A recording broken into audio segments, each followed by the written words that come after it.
This is a painting from the 16th century from Lucas Cranach the Elder. It shows the famous fountain of youth.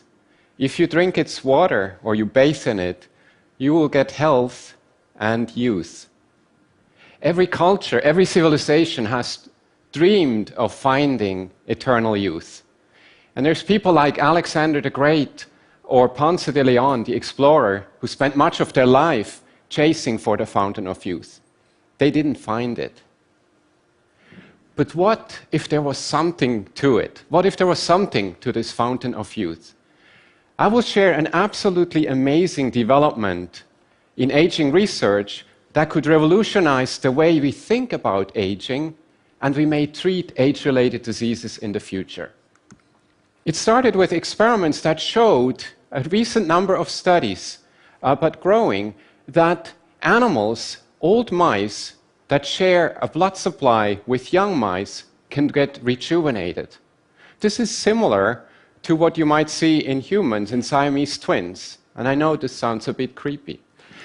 But what Tom Rando, a stem cell researcher, in 2007 reported was that old muscle from a mouse can be rejuvenated if it's exposed to young blood through a common circulation. This was reproduced by Amy Wagers at Harvard a few years later, and others then showed that similar rejuvenating effects could be observed in the pancreas, the liver, and the heart. But what I'm most excited about, and several other labs, is that this may even apply to the brain. So what we found is that an old mouse exposed to a young environment in this model called parabiosis shows a younger brain and a brain that functions better. And I repeat, an old mouse that gets young blood through the shared circulation looks younger and functions younger in its brain. So when we get older, we can look at different aspects of human cognition, and you can see on this slide here, we can look at reasoning, verbal ability, and so forth. And up to around age 50 or 60, these functions are all intact. And as I look at the young audience here in the room, we're all still fine. But it's scary to see how all these curves go south. And as we get older, diseases such as Alzheimer's and others may develop. We know that with age, the connections between neurons, the way neurons talk to each other, the synapses, they start to deteriorate, neurons die, the brain starts to shrink, and there's an increased susceptibility for these neurodegenerative diseases. One big problem we have to try to understand how this really works at a very molecular mechanistic level is that we can't study the brains in detail in living people. We can do cognitive tests, we can do imaging, all kinds of sophisticated testing, but we usually have to wait until a person dies to get the brain and look how it really changed through age or in a disease. This is what neuropathologists do, for example. So how about we think the brain of being part of the larger organism? Could we potentially understand more about what happens in the brain at the molecular level if we see the brain as part of the entire body? So if the body ages or gets sick, does that affect the brain? And vice versa, as the brain gets older, does that influence the rest of the body? And what connects all the different tissues in the body is blood. Blood is the tissue that not only carries cells that transport oxygen, for example, the red blood cells, or fight infectious diseases, but it also carries messenger molecules, hormone-like factors that transport information from one cell to another, from one tissue to another, including the brain. So if we look at how the blood changes in disease or age, can we learn something about the brain? We know that as we get older, the blood changes as well. So these hormone-like factors change as we get older. And by and large, factors that we know are required for development of tissues, for maintenance of tissues, they start to decrease as we get older. While factors involved in repair, in injury, and in inflammation, they increase as we get older. So there's this unbalance of good and bad factors, if you will. And to illustrate what we can do potentially with that, I want to talk to you through an experiment that we did. We had almost 300 blood samples from healthy human beings, aged 20 to 89 years of age, and we measured over 100 of these communication factors, these hormone-like proteins that transport information between tissues. And what we noticed first is that between the youngest and the oldest group, there's about half the factors change significantly. So our body lives in a very different environment as we get older when it comes to these factors. And using statistical or bioinformatics programs, we could try to discover those factors that best predict age. In a way, back calculate the relative age of a person. And the way this looks is shown in this graph.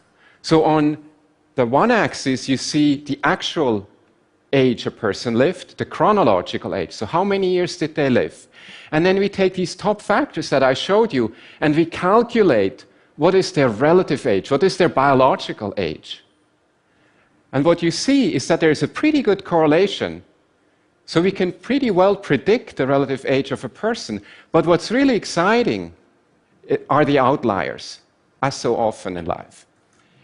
You can see here, the person I highlighted with the green dot is about 70 years of age, but seems to have a biological age, if that's really true, what we're doing here, of only about 45. So is this a person that looks actually much younger their age?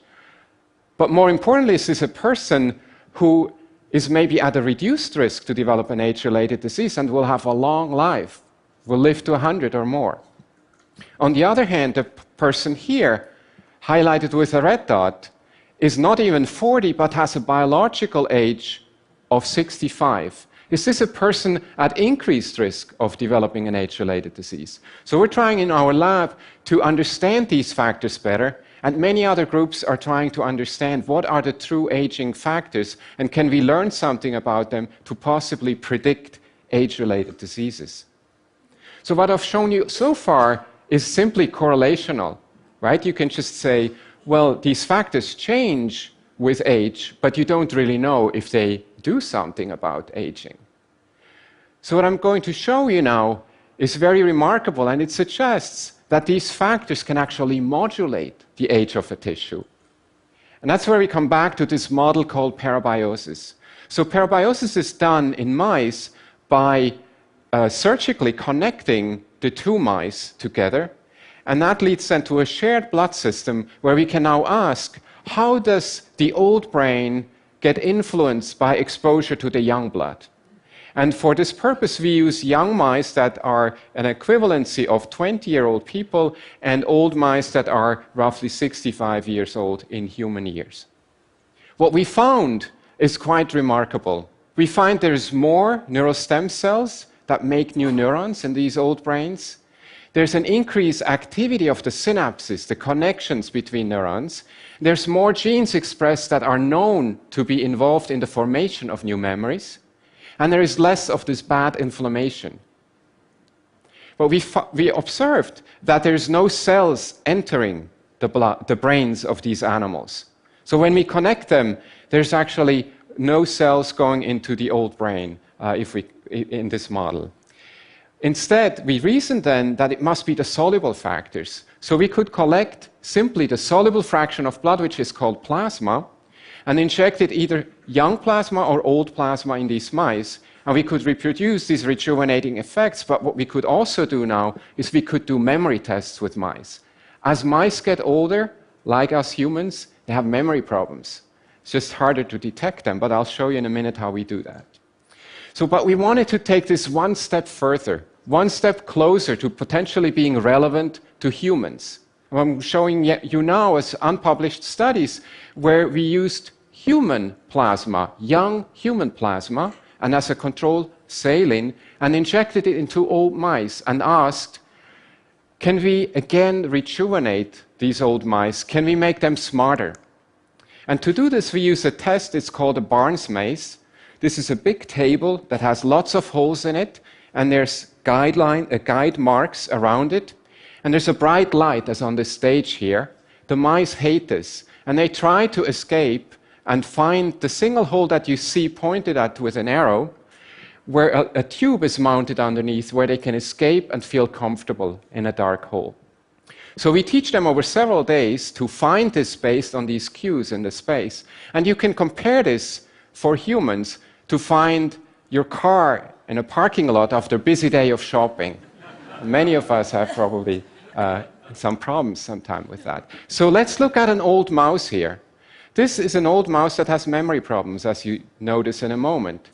It just looks into every hole, but it didn't form this spatial map that would remind itself where it was the previous trial or the last day. In stark contrast, this mouse here is a sibling. It has the same age, but it was treated with young human plasma for 3 weeks with small injections every 3 days. And as you noticed, it almost looks around, where am I? And then walks straight to that hole and escapes. So it could remember where that hole was. So by all means, this old mouse seems to be rejuvenated. It functions more like a younger mouse. And it also suggests that there is something not only in young mouse plasma, but in young human plasma that has the capacity to help this old brain. So to summarize, we find the old mouse and its brain in particular are malleable. They're not set in stone. We can actually change them. They can be rejuvenated. Young blood factors can reverse aging, and what I didn't show you, in this model, the young mouse actually suffers from exposure to the old. So there's old blood factors that can accelerate aging. And most importantly, humans may have similar factors, because we can take young human blood and have the similar effect. Old human blood, I didn't show you, does not have this effect. It does not make the mice younger. So is this magic transferable to humans? We're running a small clinical study at Stanford where we treat Alzheimer's patients with mild disease with a pint of young plasma from young volunteers, 20-year-olds, and do this once a week for 4 weeks. And then we look at their brains with imaging, we test them cognitively, and we ask their caregivers for daily activities of living. What we hope is that there are some signs of improvement by this treatment. And if that's the case, that could give us hope that what I showed you works in mice might also work in humans. Now, I don't think we will live forever, but maybe we discovered that the fountain of youth is actually within us, and it has just dried out. And if we can turn it back on a little bit, maybe we can find the factors that are mediating these effects. We can produce these factors synthetically, and we can treat diseases of aging, such as Alzheimer's disease or other dementias. Thank you very much.